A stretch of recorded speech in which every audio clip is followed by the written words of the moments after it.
So we're doing another edition of Sea Level Rise Sojourn, and today we're still in Norfolk, but we're going to look at not what's happening to the wetlands, but what's happening to the people and how we deal with the people in this whole equation. This part of Norfolk was built out around the turn of the last century. We're talking 1890s, 1900. As it was built out, this was all before anybody had any idea what sea level rise is. So you hear a lot of people talking about, oh, why do people live along the shoreline? Why did they settle there? Well, in 1904, when they built this apartment building over here, nobody knew anything about sea level rise, and that was high and dry. But since then, we've had 1.5 feet of sea level rise. Over the last 100 years or so, we've had 1.5 feet of sea level rise. So we're probably towards the lower end of the tide now. And when this place was built out, the water was even lower.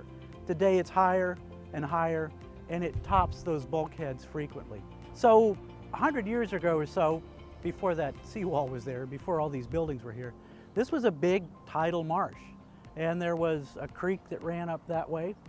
And the end of this body of water didn't stop right there with the Chrysler. The Paradise Creek, which is what this used to be, runs about a mile that way. And what they did was they filled it in, boxed it in, and built upon it. There was another creek over here. As these creeks were filled in and buildings were put on top of them, those creeks still have wetlands peats underneath them, and anything you build on top is going to sink. So along these creek beds, you've got increased subsidence as the buildings are sinking, which means you've got increased flooding. So that's another piece of the equation you have to deal with, are all of these legacy creeks that are going to continue to flood. Behind me is the inlet to the Hague, to this body of water. It's a tidal body of water, and there's a whole lot of activity that's going on here that sort of illustrates what the city of Norfolk is doing to try to keep the flooding at a minimum in this area. The road that goes by out there is Brambleton Avenue. They took 2 of the lanes and raised them about 4 feet, essentially using the road to create a dike for this area. The next step is going to be that bridge. What they want to do is box in the open parts of the bridge, and in the center section put in a gate that they can move up when there's a storm surge in order to keep the flooding out of this neighborhood. Hundreds of millions of dollars, a number of years off. All of this is an example of steps big and small that are being taken. Now, one of the problems, of course, is if you block the storm surge off from this part of town, the rain's going to come. You got to put a pump in to pump the rainwater out so that it doesn't flood the neighborhood from within. So as you get into these solutions and you begin to deal with the hydrology, they get much more complex. But again, at least there's a strategic plan for dealing with this part of the city, because we can't move it out of the way of the sea level rise.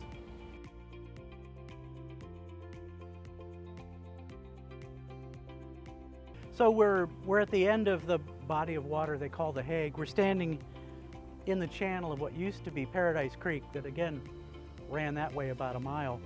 When they put this walkway in 1930 something, 33, it looked like this.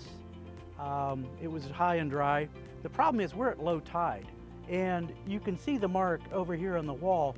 That's where the tide usually is. Most of the day, except for a few hours like this, you can no longer walk this promenade in front of the Chrysler Museum. So if you want visual evidence of how much sea level rise has risen since 1930, you can see it here. It's about 1.5 feet, which is what the tide gauge at the Navy base says has been the rate of sea level rise over the last 100 years. So we talked earlier about institutions not being able to move out of the way and having to adapt in place, and the Chrysler Museum is an excellent example of it. First of all, they took a lot of their critical infrastructure, the heating, ventilation units, and they moved it to the roof so it wouldn't flood.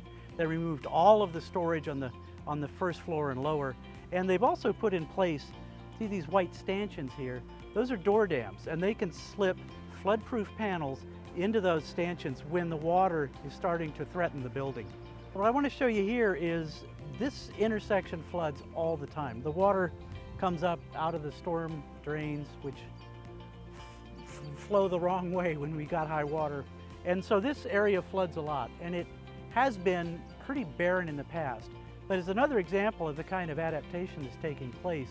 The city and Lafayette Wetlands Partnership and the Hague School put plants in here. These are not just normal landscaping plants, these are tidal wetlands plants that they're putting in.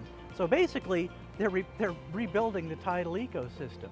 On the other side of the road, you can see the reeds and rushes.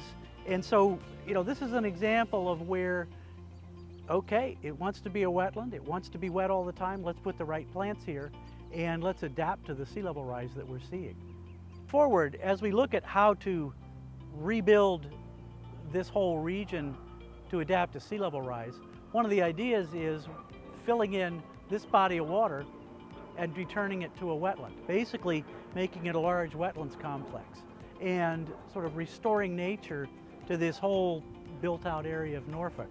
These are the kinds of things that the city's exploring and are the kind of things that we need to think about as we begin to adapt built-out areas to sea level rise.